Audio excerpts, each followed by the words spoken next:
வணக்கம். இப்போ நம்ம பார்க்க போகிறதுங்க, சினை நிற்க சில வழிமுறைகள். அதை பற்றி தான் பார்க்க போகிறோம்.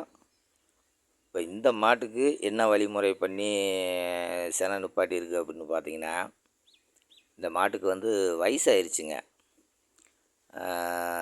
10, 11, 12 வருஷம் கூட இருக்கலாம். 10 வயசுக்கு மேலே தான் ஆச்சுங்க. கொஞ்சம் வயசும் ஆனதுங்கிறதுனால அந்த பிரச்சனை கூட வரலாம். ஏன்னா வயசு மூப்பாக மூப்பாக சில பருவ மாறுதல் நடக்கிறதுக்கு வாய்ப்பு இருக்குங்க. இதுக்கு முறையான தீனி கொடுத்துக்கிட்டு தான் இருக்குது. ஆனால் சினையே நிற்க மாட்டேங்குதுங்க. அப்படி நிற்காமல் போயிடுச்சு. நானும் டாக்டரை கூப்பிட்டு ஊசியாக தான் போட்டுக்கிட்டு இருப்பேன். ஒரு சின்ன யோசனை சரி இதை காளைக்கு சேர்த்துனா என்ன அப்படின்னுங்கிற ஒரு யோசனை வந்துச்சுங்க. கொண்டு போய் காளைக்கு போட்டு வந்தேன், நின்றுக்குச்சுங்க. ஒரு சில மாறுதல்கள் நடக்கவும் அது நின்றுக்குச்சுங்க. ஊசியாக போடவும் நிற்காமல் இருந்த மாடு காளைக்கு கொண்டு போய் சேர்த்தவும் நின்றுக்குச்சுங்க. இது சினை நிற்கிறதுக்கு இதுவும் ஒரு வழிமுறைகள் தாங்க. ஒரு சில மாடுகள் ஊசியாக போட்டுக்கிட்டு இருப்போம், அது நிற்காத காரணங்கள் கூட இருக்கலாம். ஏதோ ஒரு காரணம், பல காரணங்கள் இருக்குங்க.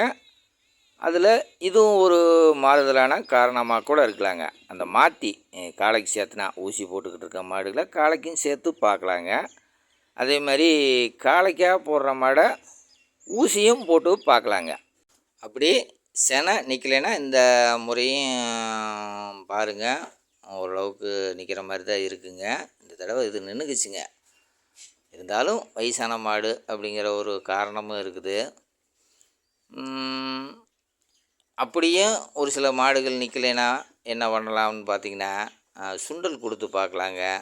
சுண்டல் கொடுத்தாலும் ஓரளவுக்கு நிற்கிறதுக்கு இருக்குது. டாக்டர்கிட்ட கன்சல்ட் பண்ணிக்கிட்டு மெடிக்கலில் மருந்து வாங்கி ஊற்றி பார்க்கலாம். அதுவும் ஓரளவுக்கு ரிசல்ட் இருக்குதுங்க. பல வழிகளை மாற்றி யோசித்தா தான் சரியாக இருக்குங்க. ஒரே மாதிரி ஒரு விஷயத்தை தொடர்ந்து பண்ணிக்கிட்டு இருந்தாலும் அது ஒரு மாதிரியாக தான் இருக்கும் போல் தெரியுதுங்க. ஒரு சிலதை மாற்றி யோசித்து பார்த்தா அது நிற்கிறதுக்கு வாய்ப்பு இருக்குங்க. அது ஒவ்வொன்றையும் நம்ம கற்றுக்கிறது தானே ஒழிஞ்சு இப்படி பண்ணி பார்க்கலாம் அப்படிங்கிற எண்ணம் தாங்க. இப்படி பண்ணி பார்த்து நின்றுக்கிட்டால் நமக்கு தான் நல்லதுங்க. அப்படி சினை நிற்கலைன்னா இந்த முறையும் பாருங்கள், நல்லாயிருக்கும். இன்னொரு பதிவில் விரிவாக கூட பார்ப்பேங்க. அந்த சினையே நிற்காமல் இருக்கிறதுக்கு என்னென்ன பண்ணலாம் அப்படிங்கிறத இன்னொரு பதிவில் முழுமையாக பார்ப்பேங்க. நன்றி, வணக்கம்.